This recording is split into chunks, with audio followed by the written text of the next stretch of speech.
श्री माता की।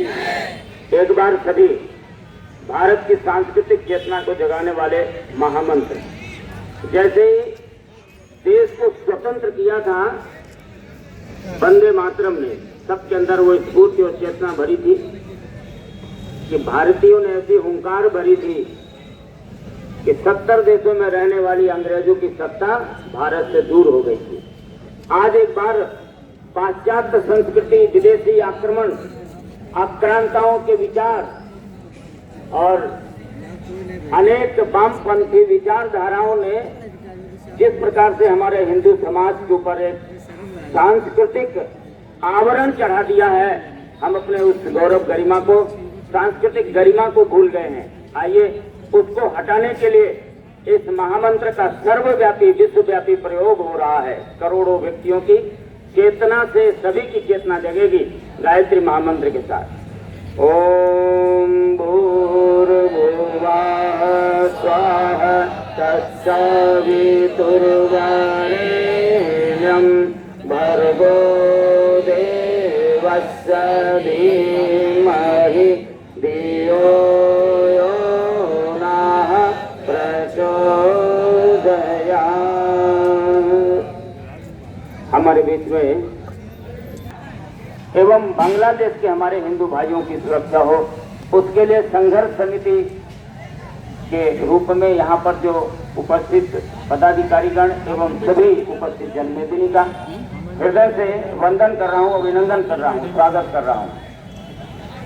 आज जब बांग्लादेश स्वतंत्र हुआ था तो वहाँ 27% हिंदू थे, 27%।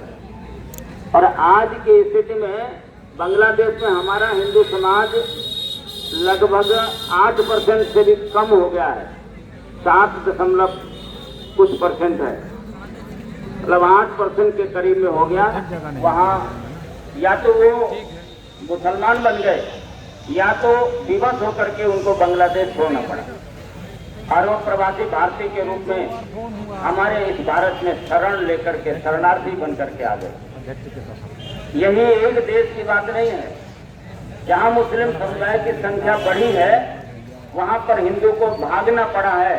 तो चाहे पाकिस्तान हो, चाहे बांग्लादेश हो, चाहे भूटान हो, चाहे इंडोनेशिया हो, चाहे जितने इस्लामिक देश थे जहाँ हमारे हिंदू समाज की बहुसंख्यक संख्या थी, विवश होकर के उनको वहाँ से भागना पड़ा है।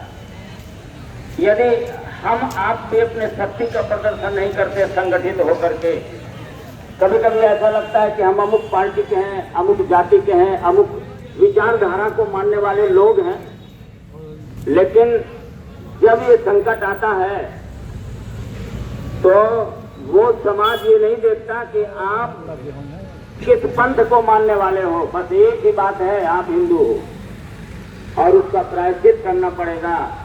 और हमें अपने भारत में भी रहने की स्थिति नहीं बनेगी।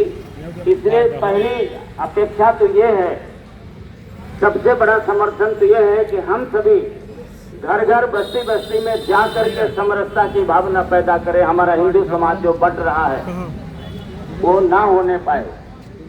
कोई भले बुद्ध बन रहा, ईसाई बन रहा हो, वो नहीं है। कालांतर में ये सभी बदल करके इस्लामिक लोग ही होंगे।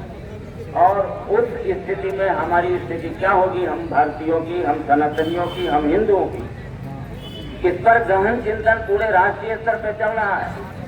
और यही कारण है कि आज पूरे देश में, केवल चित्रकूट में नहीं, संपूर्ण भारत वर्ष में एक साथ आज धरना और प्रदर्शन हो रहा है अपनी हिंदू शक्ति के प्रदर्शन के लिए।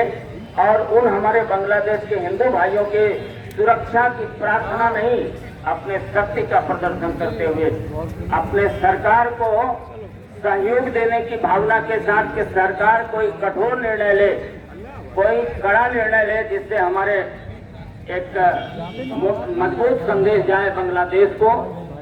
हमारे बिल्कुल बगल में रहते हुए, समस्त हिंदू राष्ट्र रहते हुए, समस्त हिंदू समुदाय जहाँ पर रहता है बहुसंख्यक, ऐसे बगल में किसी देश में ऐसा हो जाए जो हमारा ही एक भाग है, यदि वहाँ सफलता हो गई तो वो सफलता फिर आगे हाथ बढ़ाएगी और समस्या फिर आपके भारत की, हम आप सबकी खड़ी होगी। इसलिए पूरे आज के आंदोलन के साथ ही नहीं, यह आंदोलन तो प्रयत्न पूर्वक चलना चाहिए कि पूरे समाज को हम कैसे एक रस बना सके, एक साथ बैठा सके और एक साथ सबके अंदर अपने राष्ट्रीयता की भावना पैदा कर सके। आज हम लोग बिल्कुल समर्थ होकर के प्रयत्न तो होना चाहिए कि हमारे पूरे हिंदू समाज को खड़ा होना चाहिए था।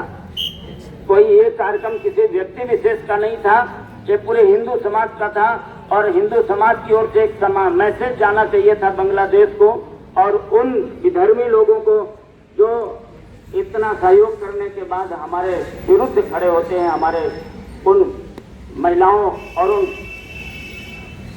छोटे छोटे बच्चों जो निर्दोष हैं उनके ऊपर आक्रमण करना, उनको मारना। और आजकल तो आप टीवी में सब कुछ देख रहे हैं, ऐसे अत्याचार कोई भी समाज कर रहा हो उसके विरुद्ध हमें खड़ा होना चाहिए। और यही एक मजबूत प्रदर्शन करने के लिए हम लोग यहाँ एकत्र हो रहे हैं।